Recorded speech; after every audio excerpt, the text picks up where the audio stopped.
Let us talk about one of the most important topics in ENT, that is the paranasal sinus views. For this, we need to know about few important lines.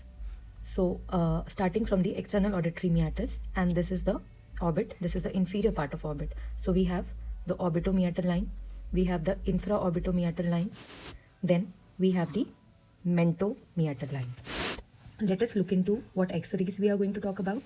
So, this is the occipitomeatal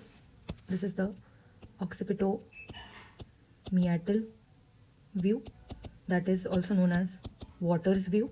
Then we have Waters view with open mouth. Next we have the CALDWELL view, that is occipitofrontal view. Then we have Rees view, and this is submento vertical view. And we are also going to talk about very important view, that is the lateral view. Okay, let's head into it. We are going to talk about 4 group of sinuses: maxillary, ethmoid, sphenoid and frontal. So let us dive into the first view, that is the Waters view, occipitomental view. So what is going to be the position of the patient? Look here, the position of the patient is the patient's chin is touching, the patient's nose is touching, and the mentomeatal line. What is that line? Mentomeatal line is this line. Mentomeatal line is brought perpendicular to the fin. This is the fin. So mentomeatal line, this is the mentomeatal line, this is brought perpendicular to the fin, and orbitomeatal line. So this is the orbit and this is the meatus. This line is brought what? It is at, so this is at 45 degrees to the fin. Just see here. This is how it is supposed to be.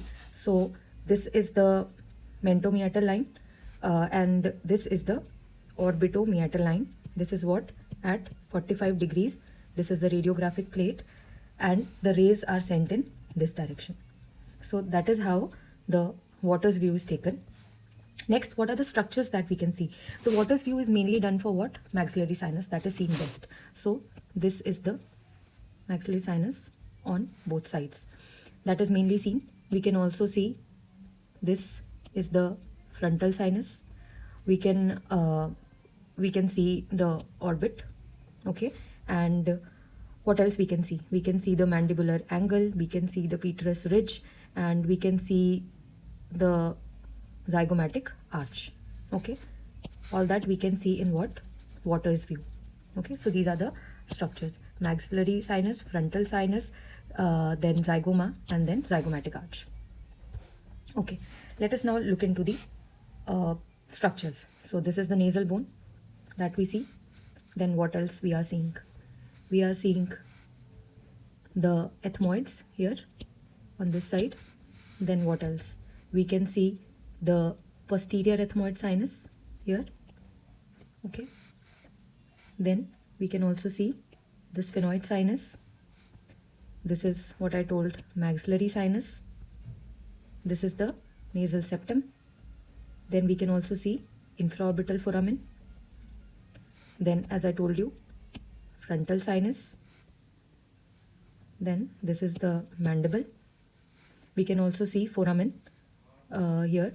It's not very clearly seen, but this is the foramen ovale. And we can also see the alveolar processes of maxilla. We can see the PIERRE'S ridge. Just remember clearly how the PIERRE'S ridge is seen in below the level of maxilla in Waters view. Then these are the condyles of mandible. We can also see the part of the tongue, okay. And we can also see foramen rotundum, that is here, okay. So we can see foramen rotundum as well. Okay, now there's another view that we talked about, that is called as the PIERRE'S view, also the occipitomental view only, that is what?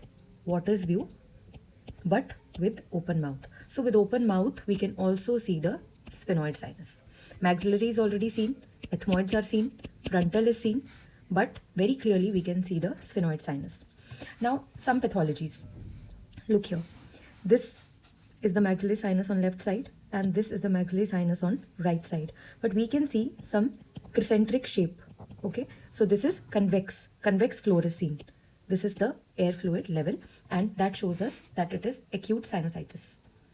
Okay, next is what happens in chronic sinusitis. In chronic sinusitis, we will see diffuse or polypoidal mucosal thickening, we'll see complete opacification, and we'll see bone remodeling or bone thickening. That is obviously better visualized on CT scan. Now see, this is where we find the maxilla. We see this is hazy, some haziness is there. So this is called as, this is left maxillary sinus opacification. Here the left maxillary sinus, we can see it is air filled, but here we see again haziness. So this is right maxillary sinus opacification. Now in this is the right maxillary sinus, this is the left maxillary sinus, but what we see here is, this is the bony end of maxillary sinus, but here we do not see any bony demarcation. So what is there? There is erosion of the bony wall. And what can be inferred from this, that it could either be a malignancy or invasive fungal sinusitis. Another, we can also look into the polyp. See, there is haziness here. We can see there is some opacification, and we can see there is opacification in the left nasal cavity also. So which polyp is the one that goes from the antrum till the nasal cavity and also to the choana? So we can see this is the anterochoanal polyp on the left side. Next, again, we have Waters view, and we can see over the right side, there is some opacity here.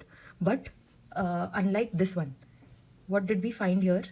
In just a minute, in this one, we saw that there was a convexity like this. So this is the air fluid level. Whereas in this X-ray, we find that there is opacity that is seen, but the convexity is upwards here. So this is what? This is also a polyp. So that is the difference between air fluid level and polyp. Next up is CALDWELL's view or occipitofrontal view. Here the orbitomeatal line forms an angle of 15 degrees with the horizontal.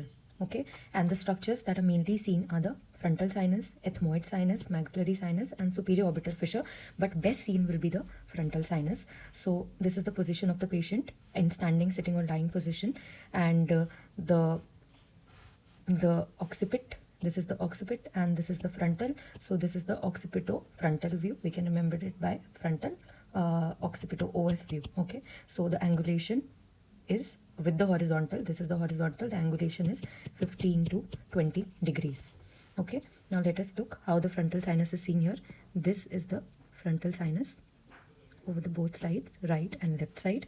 What else can we see? We can see the ethmoids. Okay, we can see the maxillary sinus, and the sphenoid sinus is not seen very clearly. And I told you to remember how PIERRE'S ridge was seen in the occipitomental view, that is the Waters view. That was with an angulation. This is only 15 degree angulation, and the PIERRE'S ridge will come above the orbital rim. Okay, in the other Waters view, it was always below the orbital rim, and it was nearly seen here. See, I'll show you the PIERRE'S ridge. The PIERRE'S ridge was seen here. See, below the maxillary line. But in the occipitofrontal view, we can see it where we are seeing it above the orbital rim. Okay, so we saw the position, we saw which sinus is mainly seen. Now let us look at some of the pathologies.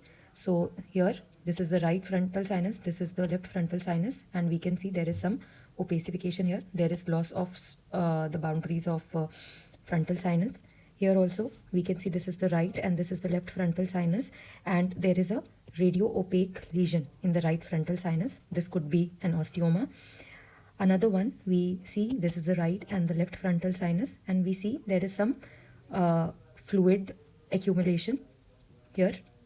So this could be a frontal sinus mucosal. Next up is PA skull view. This is not mainly for seeing the sinuses, but let us discuss anyway. So the patient is standing or sitting or lying prone, and there is no tube angulation. So that's how a patient stands. Okay, like this, and this is the orbitomeatal line. Okay, there is no angulation, and what we can see in the PA skull or radiograph, we can see that the orbits are filled by the PIERRE'S ridge, and we can see the PIERRE'S ridge as well. Okay, next up, very important view, that is the lateral view. So what is the position of the patient? The position of the patient is as such that the sagittal plane of the skull is parallel to the film. So this is the sagittal plane of the skull, and this is the film. So it is in a way parallel to it, and it is also parallel to horizontal, and the x-rays are also projected parallelly to the horizontal. So that's how the x-rays are directed. Then the structure is seen. So almost all the sinuses are seen here, and we can see the anterior and posterior extent of the frontal, maxillary, and the sphenoid sinus. See, this is our frontal sinus, okay, and this is the ethmoid sinuses, and then we have the sphenoid sinus, and we can also appreciate the maxillary sinus. So all the sinuses are well appreciated. Let us look here. This is the lateral view, and this is the inner table, this is the outer table, here and here, inner table of the skull.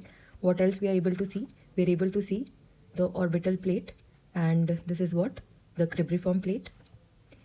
Then what else? This is the, see, this is the cribriform plate, this is the orbital plate, and this is what? This is the sella turcica. Okay, you can also see the auricle shadow. We can also appreciate the temporomandibular joint here. Then what else we can see? See, this is the EAC, and above that we can see the PIERRE'S apex part or PIERRE'S part of the temporal bone. Then this is the sella turcica. To magnify it, we can tell from this is the sphenoid sinus. Okay, locating the sphenoid sinus.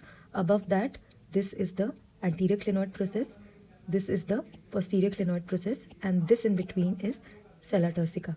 Then front, this is the dorsum sellae, and this is clivus.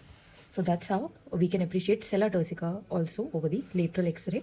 And over this we can see the frontal sinus, here the sphenoid sinus, above that is sella turcica, and we can also appreciate the maxillary sinus. So the next one is submento vertical view. The patient's position, this is the patient's head that touches the film. Okay, so then we ask the patient to hyperextend so that the orbitomeatal line, this is the orbit, this is the meatus, this is the orbitomeatal line, it becomes what? Parallel to the film, and then the x-rays are projected parallel to the horizontal, that are centered like this over the submental area. Now what are the structures seen? Structures mainly that are seen, this is the sphenoid sinus, and we can see maxillary sinus also, and two important foramens we can see, that is this one here, this is the foramen ovale, just look into the other side, and the foramen spinosum. So this is foramen spinosum, and this is foramen ovale. We can also see here foramen magnum. We can also see this is the mastoid over the both sides, and here are the maxillary sinuses that we see. Okay, so there's yet another view, that is Rees view.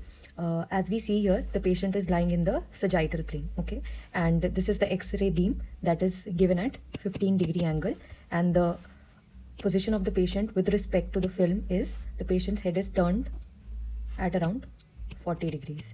So what are the structures seen? Mainly the orbital structures are seen in this, as we see here. This is the superior orbital margin, this one is the lateral orbital margin, this one is the medial orbital margin, and this one is the inferior orbital margin. What else we can see? We can see the orbital canal and foramen. We can also see here the ethmoid sinus, and we can also see lesser wing of sphenoid over here. So this is the Rees view, and you can very well see the frontal sinus scalloping. Okay, and this one is the ethmoid sinus. Okay, that is well appreciated on Rees view. Next we have TOWNE'S view. So this is the position of the patient. The patient sits facing the rays. Last but not the least, very basic x-ray, that is the lateral x-ray for the nasal bone. Let us first know about two very important suture. This is the nasofrontal suture, and this one is the nasomaxillary suture. and over the nasal bone there is a groove called as the nasociliary groove or anterior ethmoidal nerve groove.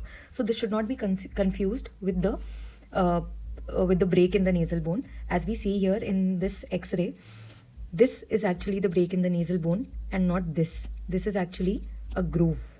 Okay, this is a groove for nasociliary or anterior ethmoidal nerve. So that's about it. One more thing that I wanted to talk about in the lateral x-ray is how do we differentiate whether it's a polyp or a malignancy or JNA. So as we see here, this is the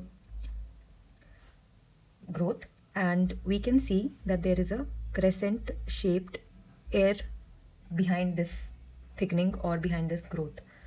Okay, so this is also called as what? This is also called as Dodds sign, that is seen in an AC polyp. This is the presence of this air behind it. Here, this one.